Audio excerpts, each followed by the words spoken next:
Hello and welcome to the Takeaway with Chicago Town here on Ballseye, where we give our immediate reaction to every Ireland game in the Autumn Nations Cup.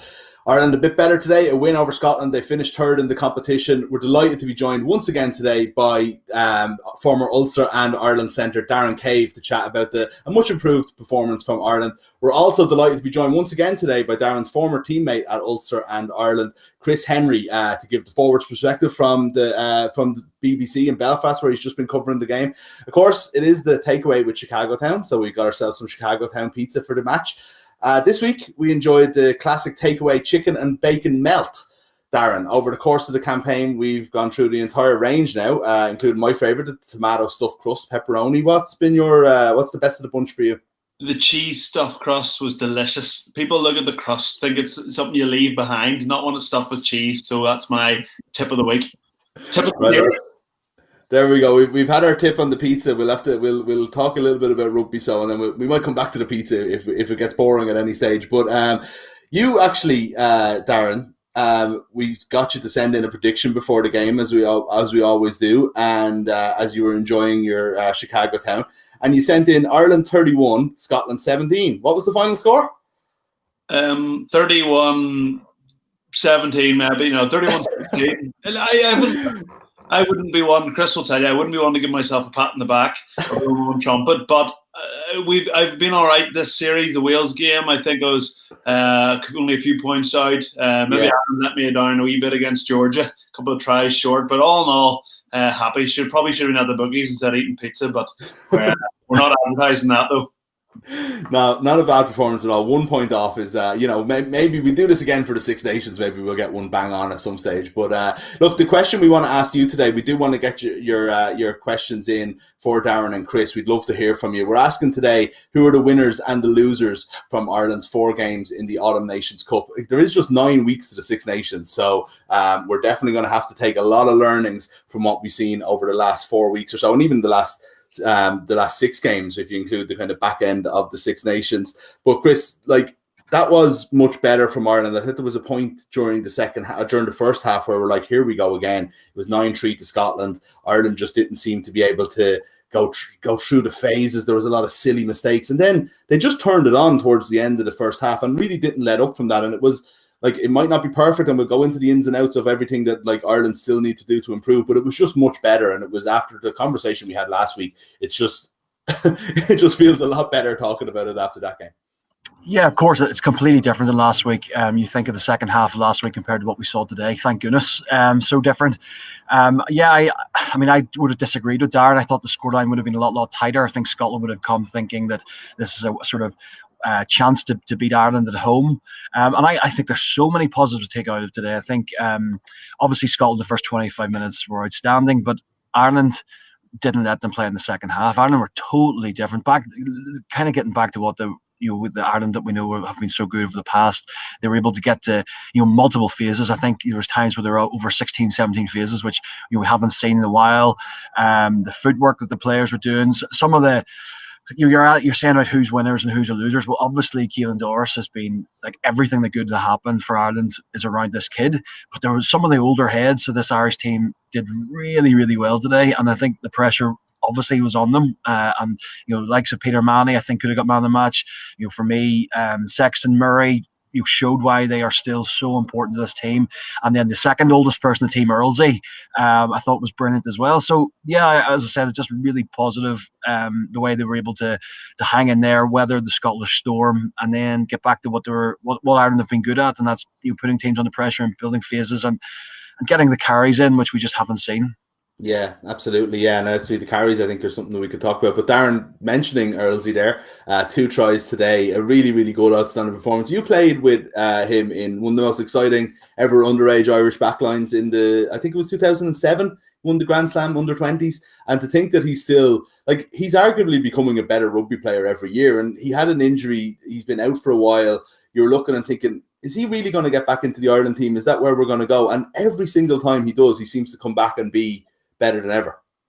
I definitely thought he could fall victim to the Farrell, bring new players in next phase. Just not that he wasn't doing a job for Ireland, just given that he was 33, he's on the wing in such a competitive position, and But it's funny, I agree with Chris. Of the winners, I mean, today, Peter O'Mahony, a guy who's been on the bench a little bit and just not at the level that he was when he was British and Irish Lions captain. I thought he was magnificent today. The halfbacks, like really, really impressive. Keith Earls. It was actually those guys that are a bit older. Of the younger guys, I would have said I've been really impressed with Hugo Keenan.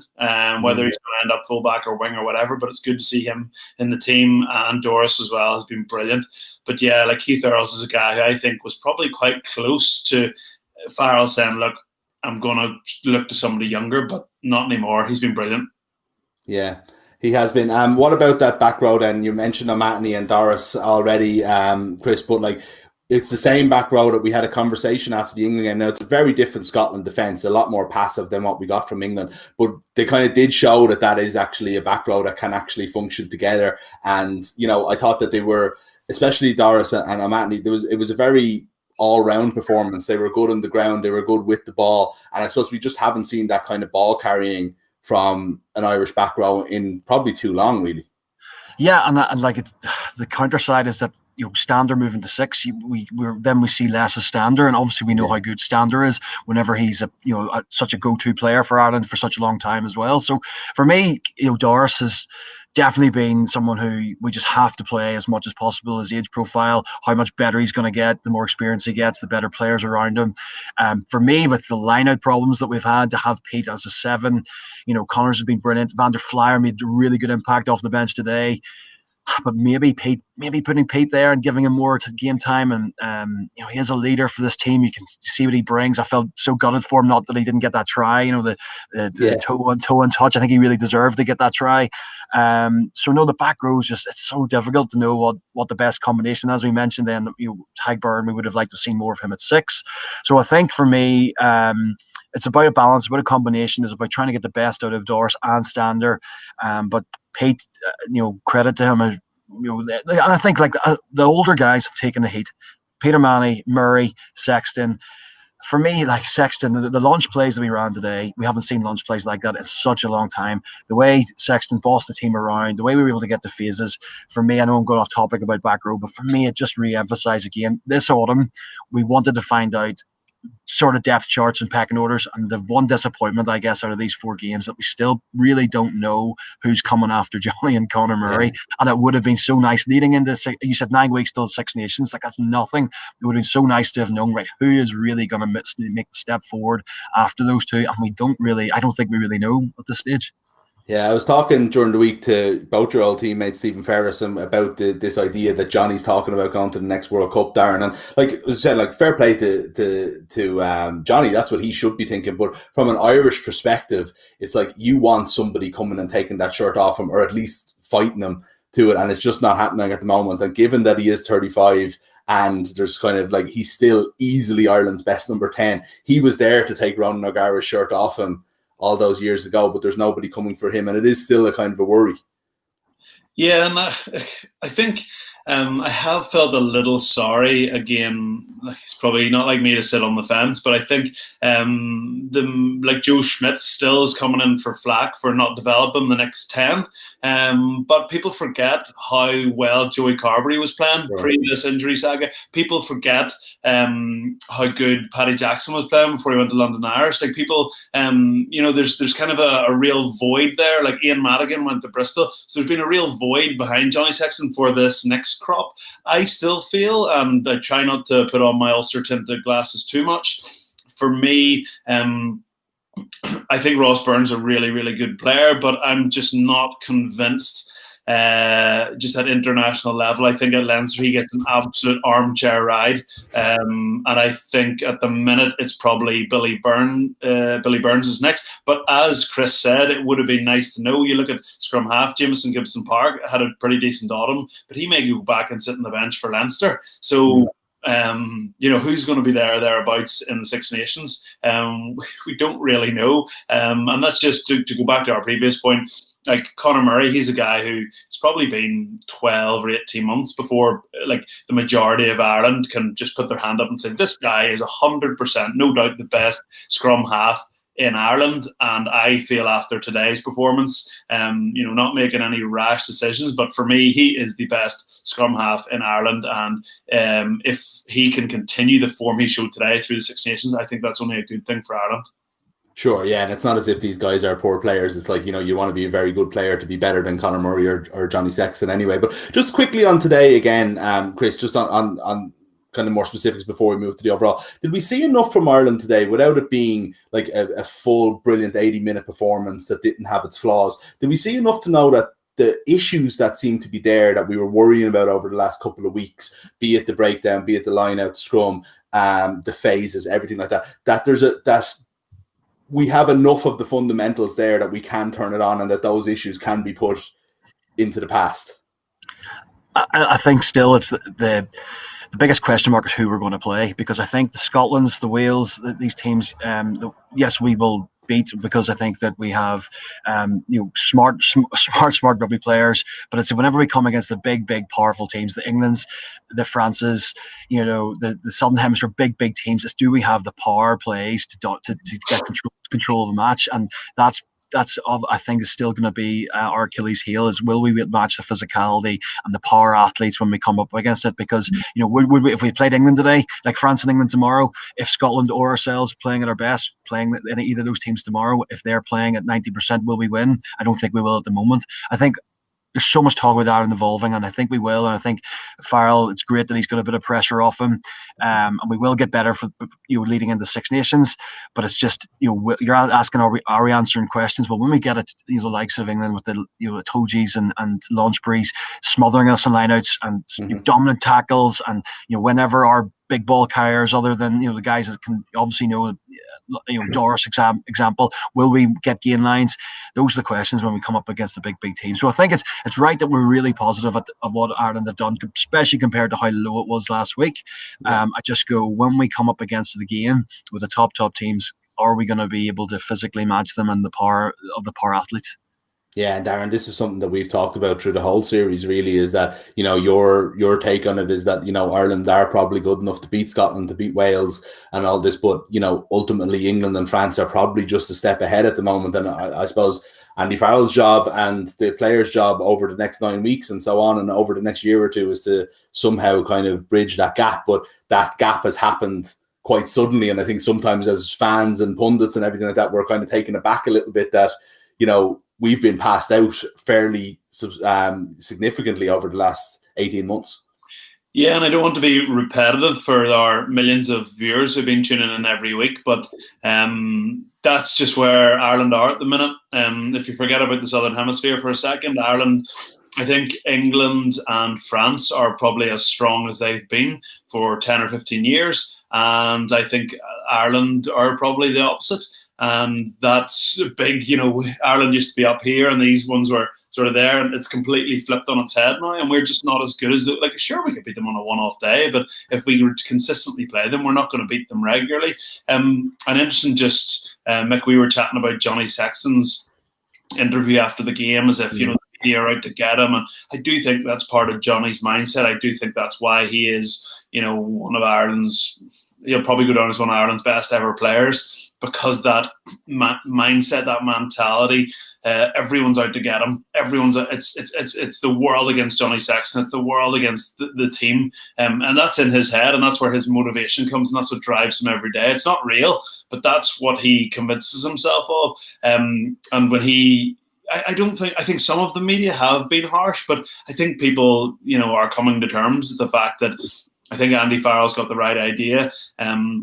I think the squad's good. There's loads of depth. As we see a few of those younger guys come in and pick bigger roles in the team, I think we're going to see Ireland improve. And one thing I think that was really good about the performance today, it reminded me, everyone talks about this evolution of the game and all that stuff. And I don't want to rubbish it, but I'm really not buying into it in terms of the players having more freedom to make decisions and all that kind of stuff.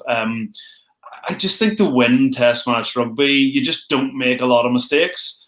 Yeah. I think it's as simple as that. And if you've good players, good things will happen with the ball. And today, I just don't feel the stat came up. I don't know, was it 70 minutes into the game, 12 turnovers to 2?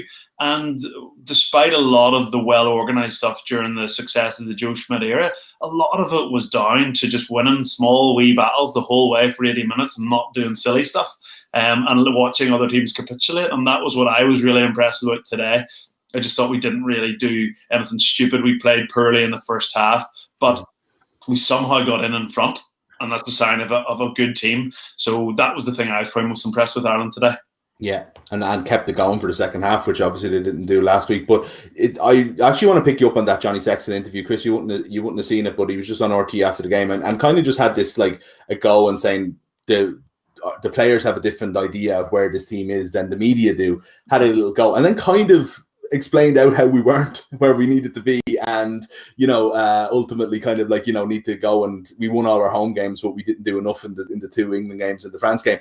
But what he did say was that we believe in this coaching team, and it's a big difference from what was there before, and that takes some getting used to. And I suppose I'm just wondering how much it takes getting used to. People are saying maybe it's not as intense, it's a lot more relaxed. So when you go from Joe Schmidt, detail orientated, really, really intense, to something more relaxed. As players, I'm asking kind of both of you here, what's your tendencies? What is it something that will take a little bit longer because, I don't know, maybe you have to be a little bit more self-motivated and self-disciplined? Yeah, I mean, it is really difficult, isn't it, to get a balance of it. I think that speaking to a few of the players who are in camp, of course, they've enjoyed the sort of not just as being the relentless nature of camp and being switched on so much, and they get a bit of as I keep talking about, a bit more freedom. But I mean, it's easy to do that. It's easy to say enjoy it whenever you're winning. When you're losing, all you want is you're desperate for a coach to give you like clear, precise, you do this and this, and even if a coach gives you if it's wrong, sometimes when a coach says it so convincing and with such conviction that you make it right, as long as everyone believes in what you're doing. So I can understand Johnny really wanting to stay tight amongst the team. I wonder, leading into Six Nations, would the best thing for Johnny, especially with his ambitions to keep playing and being such a fulcrum in the team, I would like to see James Ryan be given the captaincy for this next Six Nations campaign. I think it might take a wee bit off Johnny, but it's very difficult to know. Joe Schmidt got the best out of Ireland for such a long time with what he did, and was it time to go? And will Andy Farrell, given a wee bit more time, will we start seeing a bit more? But I agree with Darren. Like the game, there's so much talk about evolution of a game. Today was won because of ruck speed, because of basics, because of winning the ball. We couldn't get going because Scotland, the first half in 25 minutes, their ruck speed and the ability to stop us playing. It's not. We want to have tip-ons. We want to have wide, expansive plays, but Holly's been making really good decisions under pressure, and that's why Johnny is still so good. So it will be really interesting to see. I'm just so glad for all the players that they've got such a positive finish to it, because there is there's so much people, especially what's going on this year. Everyone's watching every little detail and how they're going. And the last week was so low, and to see them on a high, it's great for everyone, all the Irish team involved in it.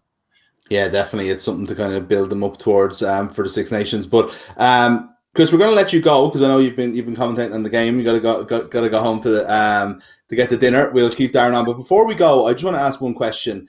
A year into, we've had all of 2020 now with Andy Farrell since he took over from Joe Schmidt after the World Cup.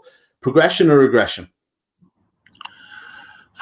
Gosh, that is such a hard answer. I think progression, because he's given guys chances, so we've got a bit more depth.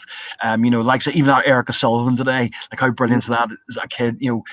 How he's racked up 50 caps for Ulster so quickly, but would he have been given a chance this soon in the past? Probably not. So guys like him, Connors, Doris, I think we've moved forward because we know there's slightly more depth, but unfortunately in the two most important positions that we need to find out, we still don't know, and that's Ireland's number 9 and 10, and that's going to be talked about now the whole way through to the Six Nations and moving forward, because unfortunately age catches up with everyone. So we just hope that in the next 9 weeks, with all the problems it's playing, we really see some more players really putting their hands up and grabbing some of these shirts.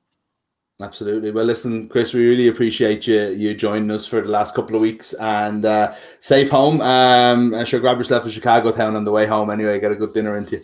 Absolutely. Thanks, guys. Thanks for having me. Take care. Thanks for that, mate. Darren, before we go, we just get to a few questions and a few kind of more overarching questions on Ireland and where the kind of future lies.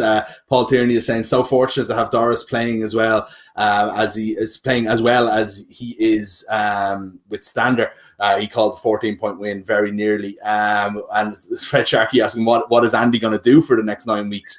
Or what should he do? It's an interesting one, actually. It's like you can almost kill yourself by planning, I suppose, when you're an international coach and you're just sort of like waiting for. We'll have a camp, I presume, over Christmas once the Champions Cup games are taken care of from the provinces.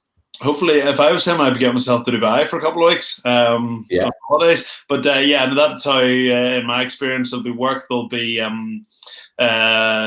Christmas and New Year derbies, and there'll be a mini camp. And there'll probably be, he'll probably bring, 30 or 40 in, but only keep about 15 to 20 the whole time. I think he's got to watch a lot of rugby, because I do think we'll see, like, that team that played today and played brilliantly, there'll probably be a lot of changes between that team and the team that starts the Six Nations. I'm sure we don't even know, is the Six Nations going to start on time? So we have no idea, but there's going to be a lot of rugby played, a lot of Champions Cup rugby. There's going to be guys that get injured. There's going to be guys that come further into form and come out of form. So there's going to be a lot happening between now and the Six Nations. What about the question I was asking to Chris there? Like, I know, like, sometimes rugby can be a simpler game than we let on. Absolutely, and I take that into account. But when there is a coach change, be it at provincial or especially at international, because you're not there as much and you're not getting to the day in day out stuff. Like, how long does it take to fully adapt outside of the very basics of that you would just expect from an international rugby player, but in the moves and the way you want to play? It's not always a long time. It can be quick. I think there has been quite a lot of change. I think losing the likes of Rory Best, Rob Carney, these sort of guys, and a few backroom staff changing as well. The thing I think I heard it during commentary in the game that there's been he's capped 11 players. So I would say that then, I don't know how many tests Ireland have played in 2020, but I'd say that's a pretty good effort. Again, I just feel like as a country, we got we were so gutted by the World Cup. And after the World Cup, it sort of came out that Joe, was quite controlling. But I do think as a country, we have latched onto that too much. And, then at the start of the restart, the end of the Six Nations, it was all about more freedom, and it was almost as if they were trying to win over the public that, like, Joe's gone. And I'm just not, again, I'm just here to give my opinion. I think people have forgotten Joe coached the best. The perception is almost that what Joe did didn't work. It had to change. The players weren't allowed to make decisions. It was a nightmare. Joe was a school teacher. Joe was this. Like, Joe's Ireland's best. I'm only 33 years old, and best Ireland coach ever, probably. It's probably the best Ireland team ever. It didn't end how he would have liked and probably what he deserved, and we still didn't get to where we got to in a World Cup. But I think some of this stuff about all the change is in terms of how the team are wanting to play. I don't know if there's been too much emphasis put on it within the group, or is it people talking with outside the group? But as Chris said, Chris made a really good point. I said the game's about not making mistakes, and that I still stand by that. But if you can get quick ball and not make a lot of mistakes, and slow down the opposition ball, you will win so many games of rugby. It doesn't matter if you've been given the freedom to make decisions and tip the ball on and pass the ball on. It's irrelevant. If you get quick ball and if you slow down the opposition ball, and you don't make a lot of mistakes at that level, you will win a lot of games. And to repeat Chris's point, that's what Ireland did today. There was a lot of quick ball, and they just didn't make a lot of mistakes. 2 turnovers to 12. It's as simple as that. You don't win international rugby matches making 6 times as many turnovers as the opposition. No, absolutely not. But they did show as well that when they got that quick ball, they are willing to attack and to move the ball and maybe not kick all the time, and like we talked about last week. So it all flows, as you're saying, from that quick ball and from not making the mistakes. So you mentioned the 11 new cap players. It was 9 games that they played over the course of the year. It's an impressive thing. What have we got from, say, these 6 games, taking them together post lockdown, the 2 Six Nations games and the Autumn Nations Cup, as we head into 2021? So it's like Hugo Keenan has come out of nowhere to be suddenly an established international. You've got Caelan Doris is probably a nailed on certainty for the back row for the time being. Although again, there's a lot of names that haven't even been mentioned in this conversation, such as Jack Conan, someone like that, for example. But again, Doris has definitely stood up. Will Connors has made himself an international by playing. Andrew Porter has come through as a genuine alternative with Tyke Furlong for an injury, like playing nearly 80 minutes a game. I don't know what else. Like we've brought in Gibson Park and James Lowe into the team and tried to establish them. Have any of that to you signaled real progression for Ireland as we look forward? You know, it is a transitional period, and I don't know whether we're treating as such in our analysis sometimes.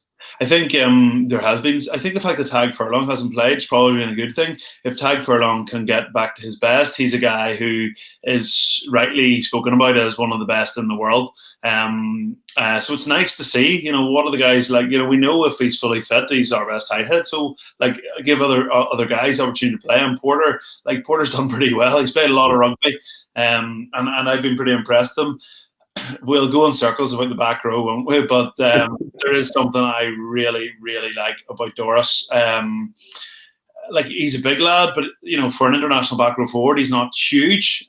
He just seems to get the ball, and like, I don't know him personally, but he must be a smart player. Like the lines he runs and the stuff he does, you know, to win a collision, you don't have to be the most powerful or the biggest. You can run the right angle. You can get your timing right. There's loads of ways to do it. And he just does it. I think it was in the build-up to Healy's try.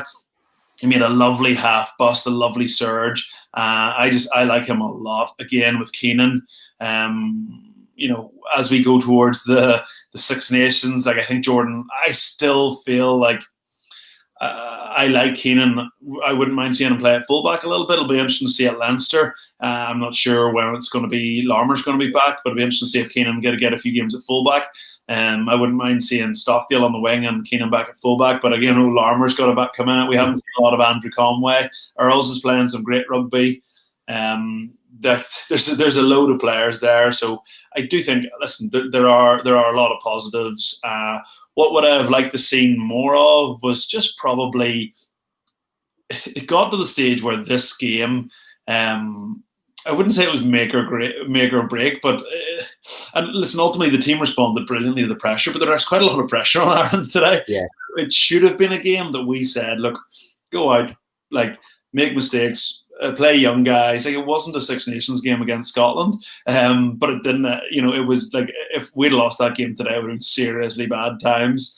So the bad part of it was that we ended up in that situation. The good part of it was that we responded so well.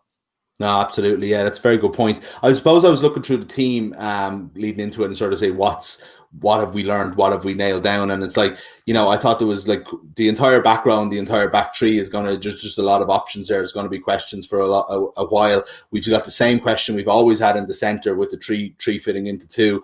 And I suppose, and the other question, I guess, was scrum half. But I think, as Chris mentioned, maybe Murray has sort of settled that at least for a while after today's performance. Hooker is definitely something that we probably haven't nailed down quite yet. We've had kind of decent performances, but none of the two in particular guys have really have grabbed the jersey, I suppose. So there's still kind of questions to be answered there and things to go. But can I ask you, you're talking about Keenan maybe a full back and Stockdale moving to the wing. I think that's the consensus, really. I'm just thinking a bit about Stockdale at 15, though. I have to say, I see signs of where they're coming from. There's times when he's like attacking the line at speed with as great a ball carrier as he is, and you're thinking the way he runs like a bullet straight is like he can just open up. You talked about it last week with the way that the pass to either side of the field as well. You know what I mean? He can be that attacking full back that we haven't really had. You know, you look at Hogg today or someone, you know, but he still just made one particularly big error and two under the high ball. He's just not attacking it. And it's like, it's too important a position to be experimenting with. And also, Jacob Stockdale is a very important player for Ireland. We want him on the end of try scoring opportunities and probably not learning a new position on the fly. I think you hit the nail on the head. There has been signs the last 2 weeks, and I agree. I think when the ball's kicked to him and he fields it well, and he has 30 or 40 meters, I think when he starts galloping back, and quite often you see a fullback will receive the ball maybe 30 meters from his own line, and the opposition will be 30 or 40 meters, and you'll see them when they do that jog. Yeah, and then they do that up and under. Whereas what's nice, and Rob Kearney did it as well. Like Jacob Stockdale, he receives that ball and he sprints back. So he gallops back over the halfway line before he's even made a decision. And I do like that. I liked last week those 2 long rip passes for the try and the non-try. So there's definitely glimpses. I just think there's been more than glimpses of him being a world-class winger. Evidence several times. And what there has been is more... listen, Hugo Keane's an international rugby player, no doubt. I just think there's been glimpses of him, the way he moves, how he is in the air, very he doesn't look quick, but he covers quite classy and guily. And I'm a big Jordan Larmour fan as well, who, to me, if I had Jordan Larmour, Jacob Stockdale and Hugo Keenan in a back three, now that wouldn't necessarily be Maryland back three because you're leaving out like Keith Earls and James Lowe and Conway, etc., etc. But if that was the three, I wouldn't be playing Jacob Stockdale at fullback. But what do I know, Mick? You know more than me, and you know more than most, Darren. But look, we're probably out of time. We'll see what happens. We've kind of established what we're facing into in the Six Nations, and I suppose what we don't know is who'll be available to us and what kind of form they'll be in. And that's because, incredibly, for rugby fans, and I suppose even in my head, even though I knew it was coming, I'm only kind of realising it now, is that like in 6 days' time, Ulster are playing in the Champions Cup, and then Leinster on the next day. You've got the other two provinces on the Sunday, and you're like, we're really getting into this now. I don't know whether that's going to suit the players getting straight back into things and is quickly into big competition, but for fans, pundits, and everybody watching, it's a pretty exciting time. The condensed calendar is definitely making things fun anyway, even if there isn't still crowds in the stadium and it's not quite as we know it. Yeah, it's mad. It's good for fans. There's rugby everywhere, and if you go, you were also quite far behind in the Champions Cup. Start of December is normally the back-to-backs. Yeah. So we're fixtures behind, and we've got Christmas derbies as well. So I think from a provincial point of view, what's going to be really interesting is, do the Irish teams benefit from not playing at the same level week in, week out as the sort of English and French teams, or do they get caught sort of a wee bit cold like Leinster did against Saracens? And it could go either way. I could see the Irish teams making a mockery of the Champions Cup because the team, they're well rested, they've rotated the squads. Equally, you could see the complete opposite. You could see the players coming in. I mean, David Nucifora made some really interesting comments about the Pro 14 and some of the reasons that he sort of thought that the national team were struggling because the players just are not playing at a level every week in, week out that is testing. So there's a load of rugby coming, and I think it's going to be really from a fan's point of view, I think it's going to be interesting to see how it unfolds and exciting. Yeah, absolutely. And we've got England-France tomorrow as well. So there's a lot going on. Just a reminder before we go that you have another chance to win the ultimate upgrade to your viewing experience by winning a 4K TV. Loads of other goodies too, all with thanks to Chicago Town. Just get onto our social channels and find that video of Chris from last week and spot the pizza. It's that simple. Congratulations also to last week's winner, Sean Egan. Well, that is it this week and in general from the takeaway with Chicago Town. Thanks very much to Darren, and thanks for everything throughout the last 4 weeks. It's been great getting your thoughts on everything and your pizza views as well. You went for the cheesy stuffed crust as your favourite at the start of the show. You definitely sticking with that now, last chance? Yeah, definitely, because the crust, people leave the crust sometimes on a pizza. But listen, the one learning point from the Autumn Nations Cup, right? If the crust is stuffed with cheese, you ain't leaving it. It's only going one place. Absolutely. Look, it's a good choice. Chicago Town, a great addition to any game of rugby. We want to thank them as well for all their support over the last few weeks. Ireland finished third in the Autumn Nations Cup, and it's just 9 short weeks to the Six Nations. So we'll see you then.